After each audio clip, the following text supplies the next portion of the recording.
everyone, today is a very special day as it is our first collaboration with Blackbeard Projects. Yeah. What? No, get projects, make stuff. Like us, kind of, but better. Maybe. Not really. The Blackbeard Project is located in Italy, so I will be making Super Mario jokes, as I like pasta and pizza. Gator from Blackbeard Projects basically challenged us to make a knife blade that he is then going to make mic carder or some sort of handle slabs for. He does really nice work, but he only usually makes tiny knives. So Ilya and I have kind of decided we're going to make him something pretty big, definitely awesome. Yes, I'm thinking something along more the lines of a straight razor, but big, as he has a beard. What's that have to do with anything? He has a beard, straight razor is good. Doctors recommend. So he needs to shave for the demo? Yeah, it keeps the fleas away. Alright, so to get started, let's make a billet. Boom! As everybody knows, if it's not Slavic, it is not Damascus. So I'm going to assemble a billet. Now this is 15 and 20 capitalist steel, but it's good.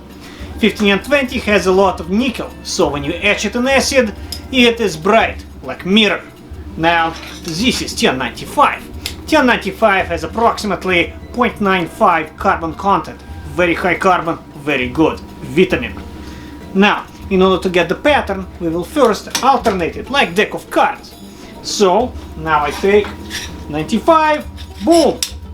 15 yen, 95, oh, 15 yen again, and I continue like that, making a sandwich or buterbrot. Now, boom, boom, boom, keep going. This is special type of stack. Good. Бля. И сюда вот так пиздец закладываем. Лишнее откуда-то остается. Знаешь, когда дедушкины часы разбираешь, а потом собираешь, появляются лишние детали. Вот сюда. Boom. The key is to make sure these are straight for the first weld. So the table is approximately straight, so you can just stack it like that. And John has provided a nice straight angle. Boom. Like so. So now I need a clamp. So I'm going to go for the clamp. Almost size. Now, this clamp you can also use for personal enjoyment.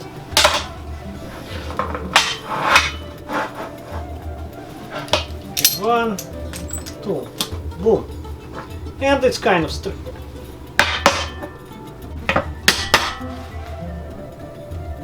One of the key tidbits is to weld the corners and then you weld right in the middle. Now, the reason why you put weld in the middle and does not interfere, because when you fold your piece, your hot cut goes right through it and removes it, moves it to the end, and you don't use the end very much anyway. So now I'm going to weld it with my big welder. He's pissed. Блять!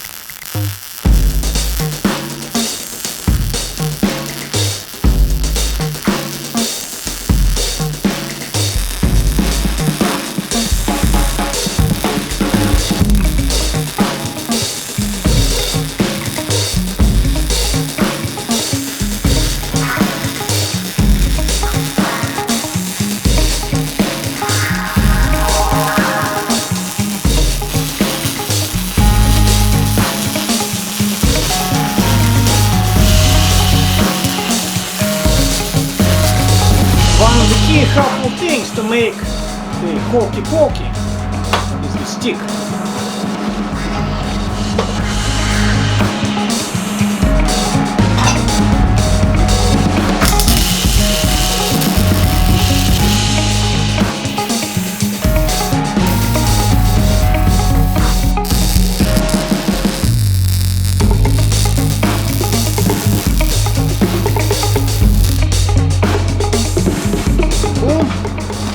Slav says.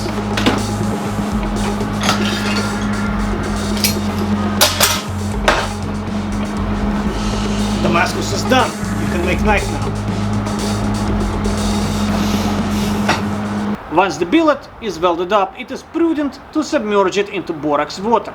Borax acts as flux, and water drags all the flux in all the crevices. That way, when you heat up the billet, it is pre-fluxed and you're ready to go.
There are many ways of getting a high layer billet. The first way is to start with a lot of layers at first and then forging down into a knife. Well, that is obnoxious. The second way is, after you weld your piece together, you draw it out, wait for it to cool off, cut it, clean it, stack it, and repeat the process. That takes too long, I don't like it. Now the third way is the best. So you heat up your billet and use a tool called the hot cut to cut it just like bread in half. Then you blast all the scale, which is rust, off the surface, flux it, and fold it over. The entire procedure can be done in one heat, never moving away from the power hand. So I don't understand why more people don't do it like that.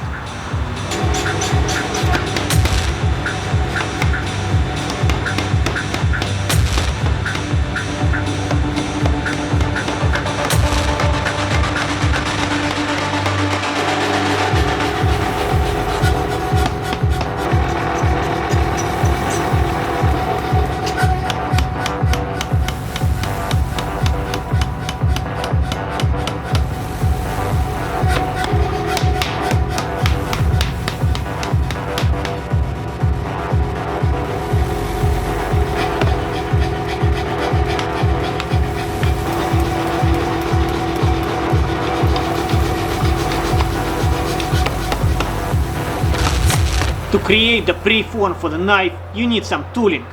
The best way, under the power hammer, is select a couple things that have the special shape that you want. Now, I wait for the billet to be very hot and plow the tool right into the designated area. And then once I do a little bit more forging, it pays off.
Now that Ilya, aka the Slavic Smith, has completed our preform for our knife blade, it's time to move on to some pattern manipulation.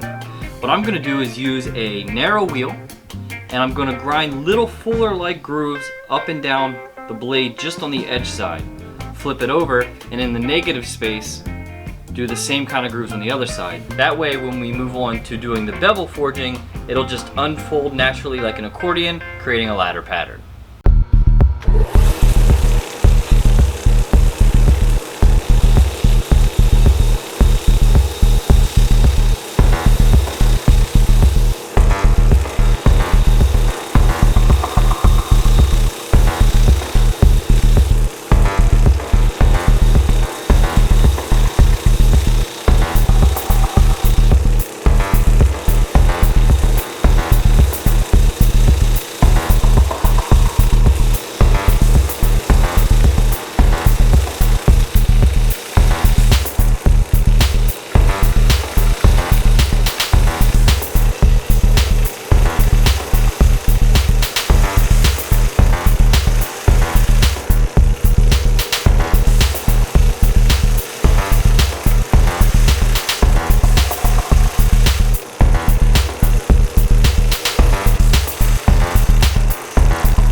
the Slavic toothbrush is complete, it's time to make it into a knife. So I have to heat it up to forge welding temperature and beat this edge down. Beveling is a fairly complicated procedure, so I will explain it. The reason why I'm doing it at forge welding temperature is because the process of making damascus is not complete until you heat treat it.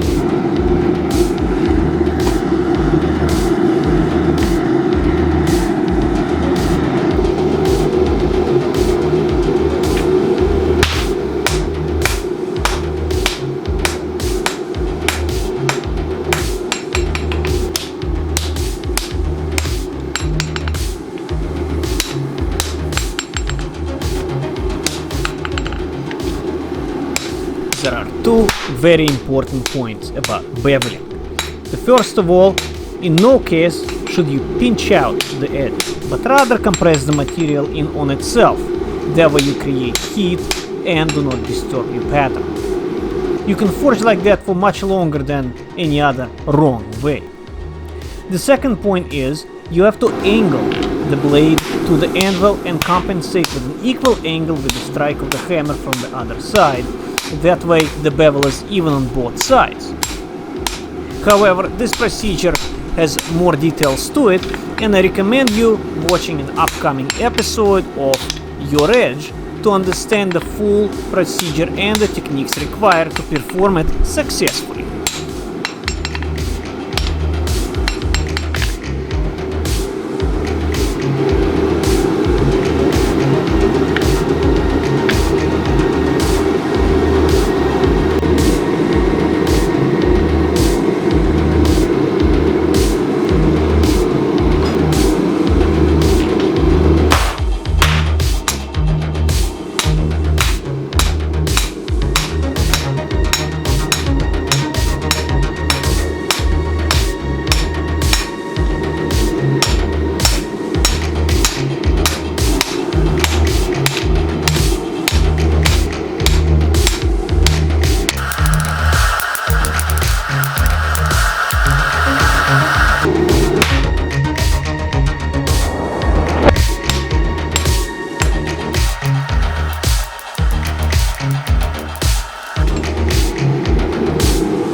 Even though we've stated that we're making a giant Slavic straight razor, it certainly is the size of a large cleaver knife.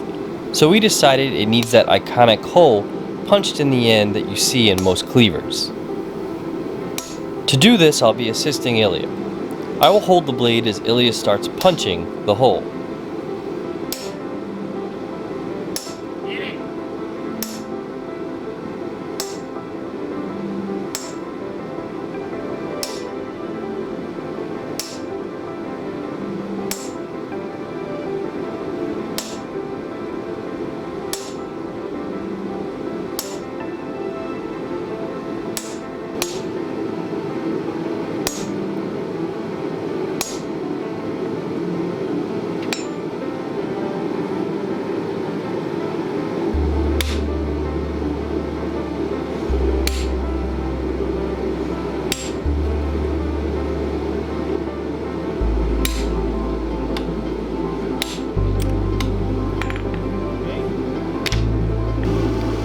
Now that we have the hole initialized with the punch, we can now move on to using a drift.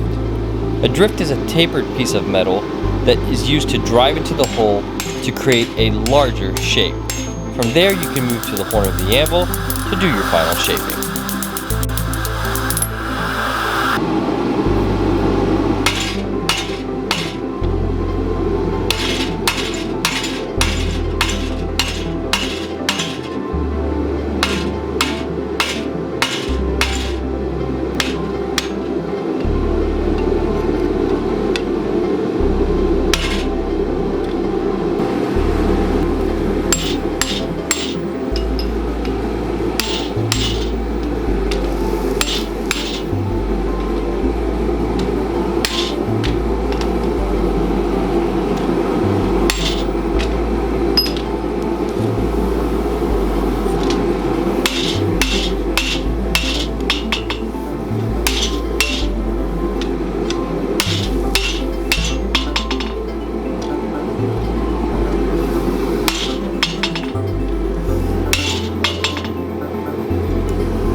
Alright, now that Ilya has completely forged our blade, it's time to move on to the grinding. Now I'm going to start off with doing the perimeters, cleaning everything up, truing up the geometry, and then I'm going to move on to cleaning the entire flats. After that's done, I can move on to grinding the edges.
Now, a general rule in knife making when grinding your edge before heat treat is to leave your edge thickness about 1 millimeter to 1.5 millimeters thick.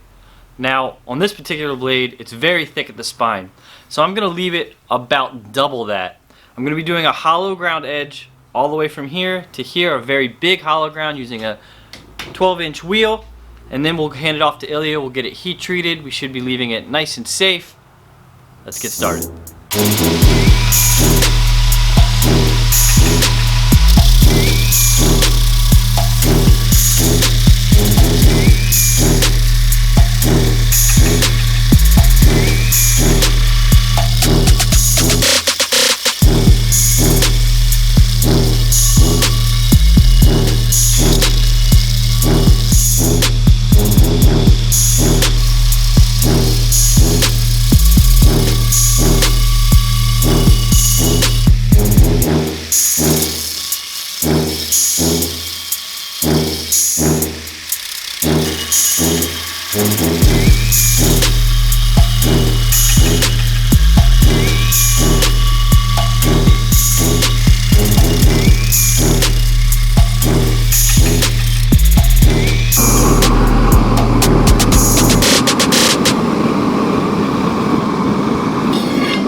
To get high carbon steels hard, the first thing you need to do is austenize it. That is achieved by heating it up to approximately 780 degrees Celsius. At that stage, the carbon that is contained inside the iron, together with the steel, starts moving around within the lattice.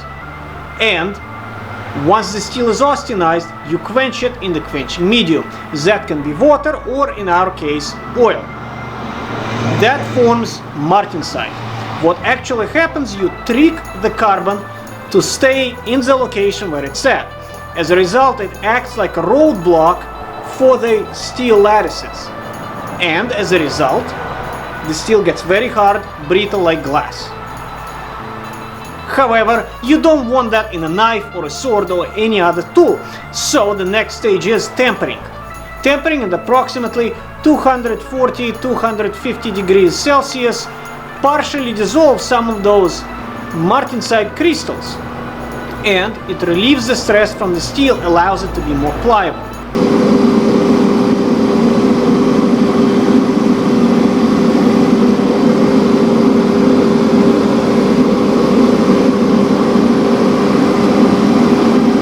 The reason why it works, the whole heat treating procedure from the standpoint of physics has to do with the properties of metal. Now, The reason why metals are pliable and you can mold them is because you have an atom that has basically an electron gas around it. So there's iron atom or copper atom, boom, boom, boom, boom, boom, boom. And between them, there's electron gas. It is the same property that allows them to be electroconductive. So if you push electricity current from one side, the same electrons start moving, boom, boom, boom, boom, in that direction. And those atoms move on it as if it's lubrication. Now, what carbon does, the carbon atom is much larger than the atom of iron. So once it moves outside, it acts exactly like a wedge between the layers. The more carbon there is, the more wedges you have. As a result, once you get beyond 2.2% carbon, you get cast iron that is not very malleable. Now, once we form the martensite, we form the very hard version of steel. There's another structure that we want to achieve. By tempering for a long period of time at a certain temperature, some of the martensite gets converted to a stage earlier called bayanite. It is a very hard but tough form of steel. As a result, having two temper cycles at the proper temperature and for a proper amount of time creates an internal structure of the steel where you have the combination of very hard martensite that allows for good edge retention, as well as some bayanite that allows for very tough spring-like quality.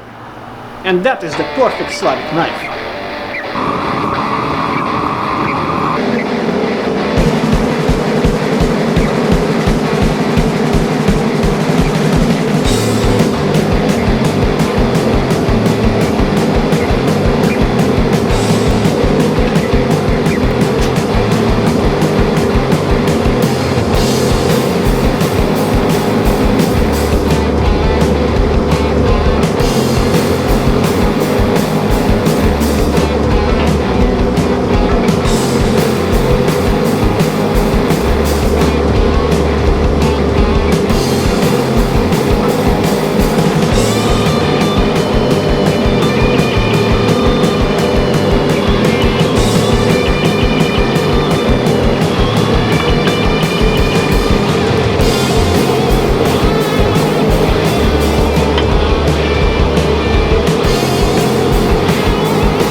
Alright, with our blade now completely through the heat treating process, it's been quenched and tempered, it's time to move on to the final grinding. As I said before, I left the edge rather thick, so initially I'm just going to return to our 36 grit, get that edge refined in there, pretty close to sharp, and then move on to the 80, 120, 220, and so on. And then once we're all the way through those grits, I'm going to move to a very small wheel and start perfecting in all of our transitions on our integral bolster area. But before I start grinding, let's do a quick flex test to see how good this thing is heat treated. Yeah, right.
Alright, our blade is now polished through a 420 grit on both the edges and the flats. At this point I'm going to move to the platen sander and get the handle portion as flat as possible.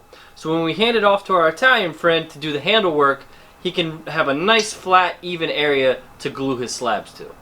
After I grind the handle portion, then I'm going to move on to using this little 3/4 inch wheel on this arm and really start smoothing out the transitions on the integral bolster. So I'll be putting a radius here, here, here, here, and then get in on all these little crevices, make everything nice and sharp and clean, and then we'll move on to etching.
The very last thing to do before we can etch our blade is clean up the inside of our punched hole. I'm going to use a handheld sander, take my time, and clean it up all the way through the grits.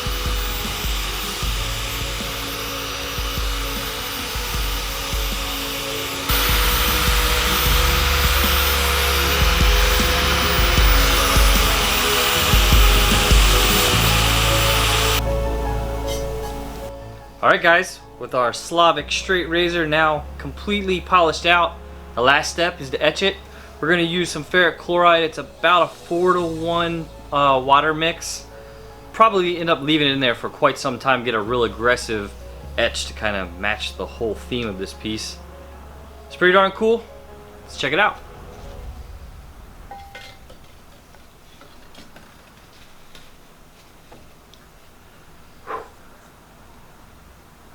So we'll probably end up leaving it in the ferric chloride for an hour, maybe 2. We want a very deep etch.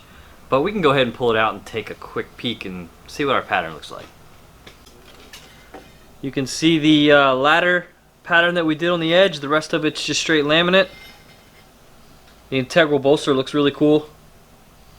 Alright, let's leave it in there for a while. And then it's off to Italy for finishing.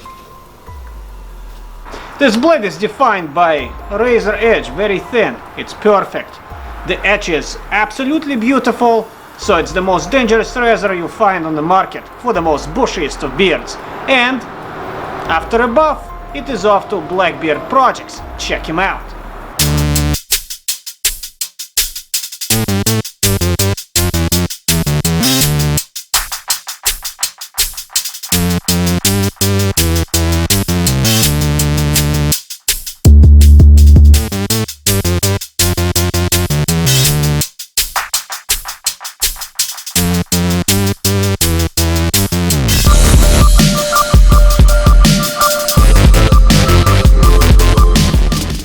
And thanks for watching part 1 of our very first collaboration with another maker.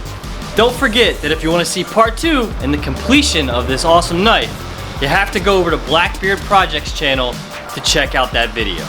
While you're there, why don't you drop him a sub, show him some love, comment that Matt and Ilya from That Work sent you, catch you on the next video.